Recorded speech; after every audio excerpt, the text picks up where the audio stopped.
नमस्कार दोस्तों, स्वागत है आपका एक्सेल एकेडमी में। I am Shubham विद्यु। तो अगर आप भी मेरे साथ हैं तो वीडियो को लाइक शेयर और चैनल को जरूर सब्सक्राइब करें। दोस्तों, पिछले वीडियो में हमने सुभाष चंद्र बोस के जीवन के बारे में, प्रारंभिक जीवन के बारे में जाना था और हमने जाना था कि वे किस प्रकार से आईसीएस बने थे। और फिर उस वीडियो का लास्ट पार्ट था कि वह आईसीएस बन जाते हैं लेकिन इस्तीफा दे करके भारत वापस चले आते हैं। तो भारत वापस आने की घटना को हम उस वीडियो में देख चुके हैं और आज के इस वीडियो में हम जानेंगे कि वे भारत आकर के किस प्रकार से स्वतंत्रता आंदोलन में भाग लेते हैं। तो यहाँ पर आज हम सबसे पहले जानेंगे बोस वर्सेस गांधी। अब जब वे भारत वापस आ जाते हैं सुभाष चंद्र बोस जी, तब रविन्द्रनाथ ठाकुर की सलाह पर सर्वप्रथम बॉम्बे, मुंबई है आज के समय पर, वहाँ पर वे गांधी जी से मिलने जाते हैं। तो यहाँ पर गांधी जी की और सुभाष जी की पहली मुलाकात होती है और वे मणि भवन में रहते थे। गांधी जी मणि भवन में रहते थे और यहाँ पर बताया जा रहा है कि 20 जुलाई 1921 तारीख दी गई। 20 जुलाई 1921 वह तारीख थी जब गांधी जी और सुभाष चंद्र बोस जी की पहली मुलाकात होती है।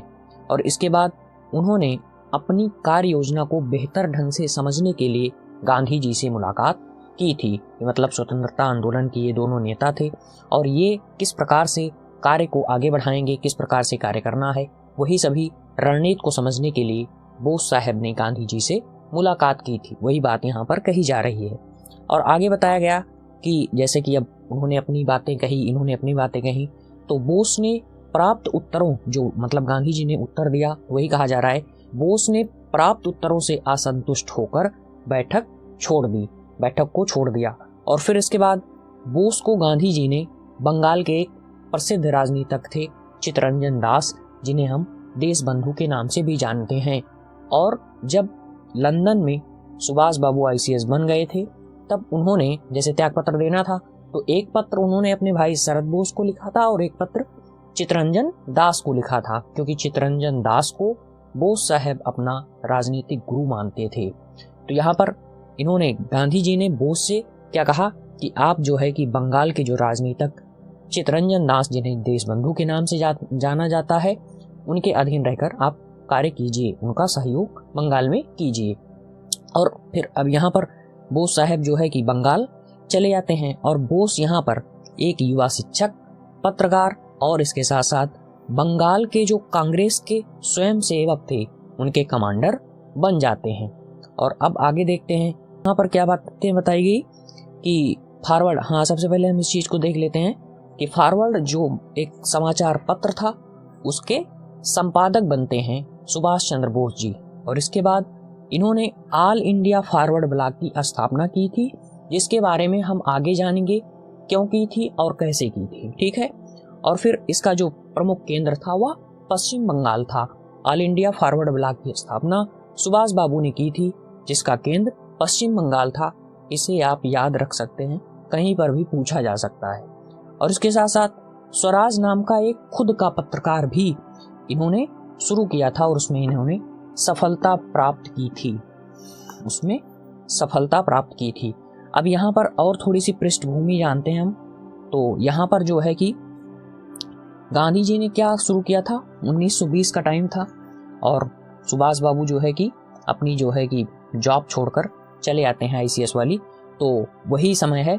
और यहाँ पर बताया गया कि जैसे 1921 में इनकी मुलाकात होती है और यहाँ पर गांधी जी ने असहयोग आंदोलन को शुरू किया था, तो उस बंगाल में आ जाते हैं और दास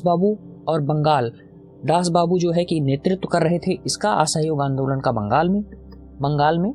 और इसके साथ साथ अब जो है कि सुभाष भी उनके सहयोगी बन जाते हैं। अब सुभाष जो है कि किसके जो है कि अंडर में काम कर रहे हैं, अपने गुरु चित्तरंजन दास, जिन्हें देशबंधु के नाम से जाना जाता है। दूसरी बात, अब यहाँ पर एक रोचक घटना और घटती है कि प्रिंस ऑफ वेल्स का जो है दौरा रहता है कि भारत आगमन, और उसका जो है कि ये बहिष्कार करते हैं बोस साहब और यहीं पर इनको सबसे पहले गिरफ्तार किया जाता है। तो आप इसे याद कर सकते हैं कि दिसंबर, यहाँ पर घटना दी गई है शायद क्रिसमस 25 दिसंबर की बात कही जाती है। अभी एक जो है कि इससे जुड़ा विवाद और भी बताता हूँ। तो और फिर 6 महीने की जेल, 6 महीने का कारावास उनको दिया जाता है। अब यहाँ पर एक बात हो गई, लेकिन यहाँ पर जो है अगर आप विकिपीडिया में जाएंगे तो विकिपीडिया में क्या बात कही गई है, वहाँ पर बताया गया है कि जुलाई 1921 में ही इनको गिरफ्तार करने की घटना का जिक्र किया गया है। आप उसे देख सकते हैं। तो मैंने दोनों घटना आपको बता दी। अब आप जो है कि आप इसे देख सकते हैं, क्योंकि इतिहास में जो है तारीख को लेकर ऐसा विवाद होता रहता है। अब फिर इसके बाद यहाँ तक की घटना जान लिए। अब यहाँ पर सबसे महत्वपूर्ण बात जो होती है वो यही है कि 5 फरवरी 1922 ये घटना होती है चौरा चौरी की। और जब ये घटना घटित हो जाती है तब महात्मा गांधी असहयोग आंदोलन को बंद कर देते हैं और इससे रुष्ट होकर जो दास बाबू हैं वे स्वराज पार्टी की स्थापना करते हैं। तो आज के लेक्चर में हम यहीं तक देखेंगे। अब इसके बाद हम देखेंगे चौरा चौरी घटना के बारे में, फिर जो है असहयोग आंदोलन के बारे में, और स्वराज पार्टी का गठन किस कारण होता है और कैसे होता है और इसका क्या उद्देश्य होता है और इन्होंने क्या भूमिका स्वतंत्रता आंदोलन में निभाई, इसके बारे में जानेंगे। तो एक एक शब्द के बारे में जानना हमारे लिए सबसे ज़्यादा जरूरी है। अगर हम एक एक शब्द के बारे में और एक एक टॉपिक के बारे में नहीं जानेंगे तो घटनाएं किस तरीके से एक दूसरे से जुड़ रही हैं हम नहीं समझ पाएंगे। जैसे चौरा चौरी की घटना नहीं समझेंगे तब हम इसके बारे में नहीं जान पाएंगे, और असहयोग आंदोलन किन परिस्थितियों में शुरू किया गया इसे भी हम जानेंगे, और इसके साथ साथ स्वराज पार्टी की जो स्थापना की गई उसके बारे में जानेंगे। तो आज के लिए हम यहीं तक अपने लेक्चर को लेते हैं और उसके बाद हम यही 3 लेक्चर करेंगे और फिर हम दोबारा आ जाएंगे कहाँ पर, बोस वर्सेस गांधी, बोस वर्सेस गांधी जो सेकेंड पार्ट होगा, और वहाँ पर हम जो अधिवेशन हुए थे, हरिपुरा अधिवेशन और त्रिपुरी अधिवेशन, इनके बारे में जानेंगे।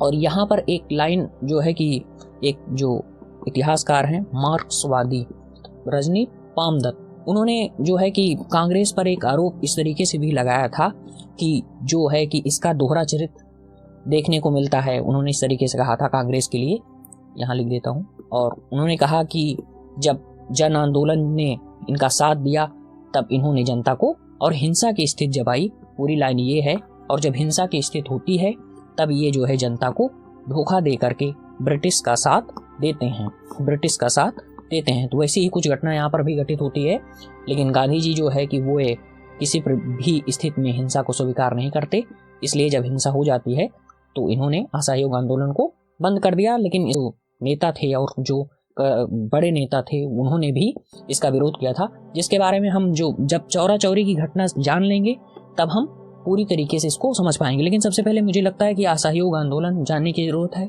उसके बाद ये घटना घटित होती है। तो सबसे पहले कल के लेक्चर में हम असहयोग आंदोलन के बारे में जानेंगे, और फिर उसके बाद हम चौरा चौरी की घटना को जानेंगे, और उसके बाद हम स्वराज पार्टी का जो गठन होता है, स्थापना होती है, उसके बारे में जानेंगे। क्योंकि जब चौरा चौरी की घटना घटित हो जाती है तब जो प्रमुख नेता रहते हैं उनको गिरफ्तार कर लिया जाता है। यहाँ तक कि राजद्रोह के केस में महात्मा गांधी को भी गिरफ्तार किया जाता है और उन्हें 6 साल की सजा दी जाती है। लेकिन उनका स्वास्थ्य खराब हो गया था, जिसके कारण उन्हें रिहा कर दिया गया था। ठीक है, तो ठीक, अब आज के लिए इतना ही, मिलते हैं नेक्स्ट वीडियो में। तब तक के लिए नमस्कार, धन्यवाद।